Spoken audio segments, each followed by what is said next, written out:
You don't understand. This project means everything. Get it, but you can't just leave this mess for me to clean up every night.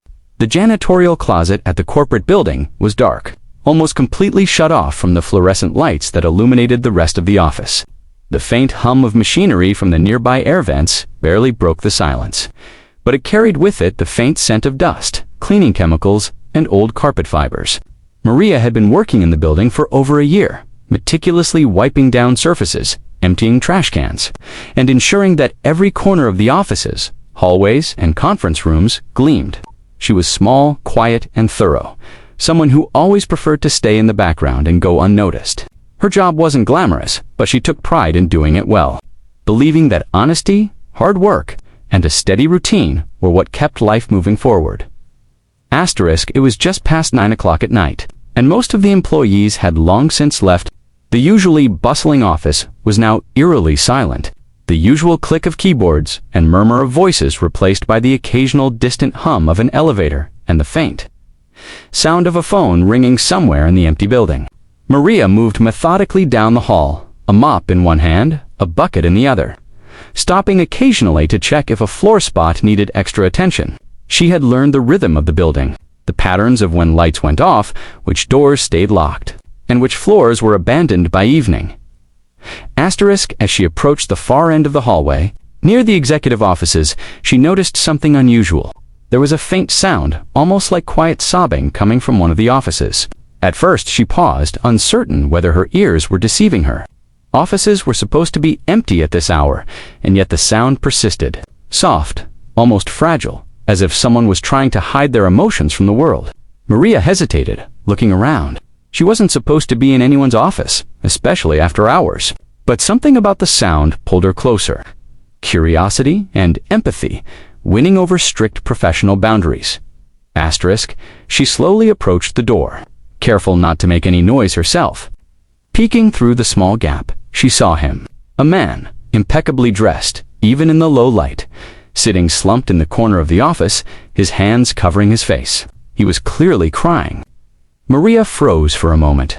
She had cleaned offices for hundreds of people in this building, including the CEO, who everyone knew was a tough, intimidating figure.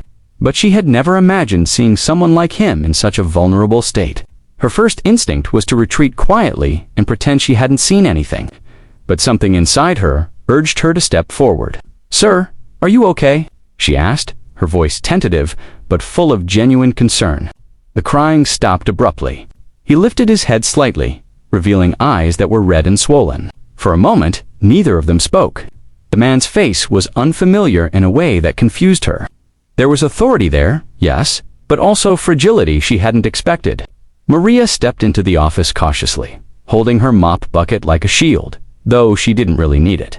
"I'm sorry," she began. "I didn't mean to intrude. I heard you. Are you all right?" He shook his head slowly, his hand still covering his face. No, I'm not," he admitted softly. The voice was deep and controlled, even as it wavered slightly with emotion. There was a raw honesty in it that made Maria feel an odd mixture of empathy and surprise. She had never associated vulnerability with someone in such a position of power, someone she had feared in passing encounters in the building hallways. Maria hesitated, unsure how to respond.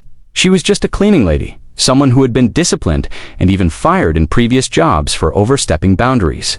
Yet here she was, standing in front of a man who clearly needed someone to listen.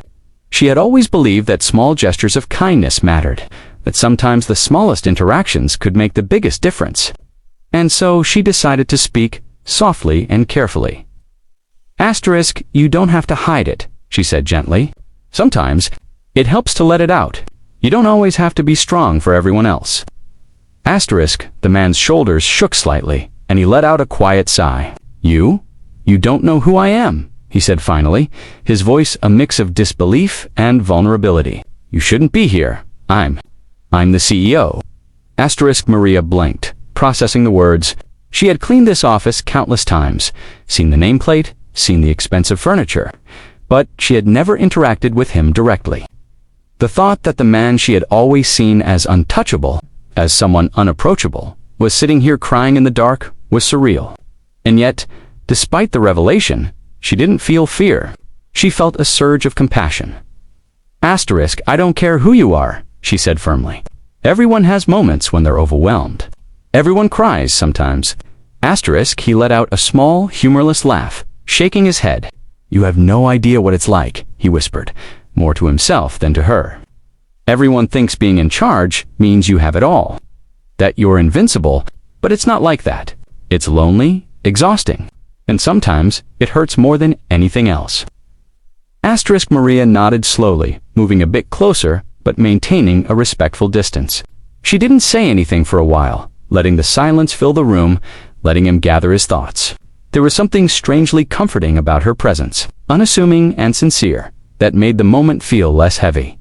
Asterisk, finally, after what seemed like an eternity, he spoke again. I just lost something. Someone, he said, his voice breaking, and I didn't know how to handle it. I didn't know who to turn to. Asterisk Maria didn't interrupt. She simply nodded, her own heart aching slightly for him. She knew what it felt like to lose things that mattered, to feel powerless in a situation where everyone expected strength and composure. She had lost jobs, she had lost people she cared about, and she knew the hollow ache that came with it. Asterisk, you're not alone, she said softly. Even the strongest people need someone sometimes. It doesn't make you weak, it makes you human. Asterisk, he looked at her then. Really looked, and for the first time, the wall of authority and fear that surrounded him seemed to crumble. There was gratitude in his eyes, mixed with shame, because he had never allowed anyone to see him like this before. You're just a cleaning lady, he said quietly, almost apologetically. You shouldn't be here. You have no idea how inappropriate this how. He trailed off, unable to finish the sentence. Asterisk, Maria smiled faintly, shaking her head. I know who I am, she said gently, and I also know that everyone deserves someone to care about them, even if it's just for a few moments. I don't need to be anyone important to help someone who's hurting. Asterisk, for a while, the room was silent again. The only sounds were the occasional soft sniffle, the hum of the air conditioning, and the distant click of a clock somewhere in the building. Slowly, almost imperceptibly, the man wiped his eyes, taking a deep, shuddering breath. He seemed exhausted, emotionally drained, yet a tiny spark of relief was visible. Asterisk, I can't remember the last time someone just listened, he said finally. Everyone in this building, they see the CEO, the millionaire, the person who makes decisions. No one sees the person underneath. No one asks if I'm okay. No one even cares. Asterisk Maria felt a pang of sadness at his words, realizing that even the people with immense power and wealth could experience profound loneliness. She had known struggle, she had known hardship, but she had never realized that someone who seemingly had everything could feel so isolated.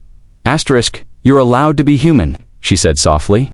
You're allowed to feel things, to cry, to be scared, to hurt. You don't have to carry it all alone. Asterisk, he nodded slowly, the tears in his eyes reflecting the dim light. There was a vulnerability there that Maria would never forget, a side of someone she had only ever seen from afar, behind glass walls and polished floors. She stayed for a few more minutes, offering silent support, knowing that sometimes presence mattered more than words. Asterisk, finally.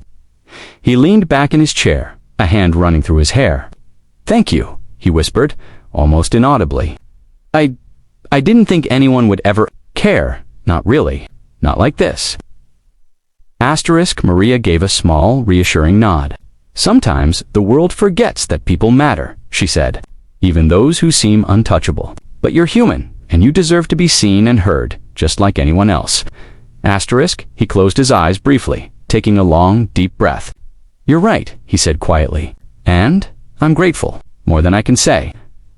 Asterisk, Maria smiled, gathering her cleaning supplies. I should get back to work, she said softly. If you ever need someone to just listen, sometimes I'm here. Asterisk, he opened his eyes, giving her a faint, almost shy smile. I might just take you up on that someday, he admitted, and in that moment, a silent understanding passed between them, an acknowledgement of humanity that transcended titles, wealth, or social status.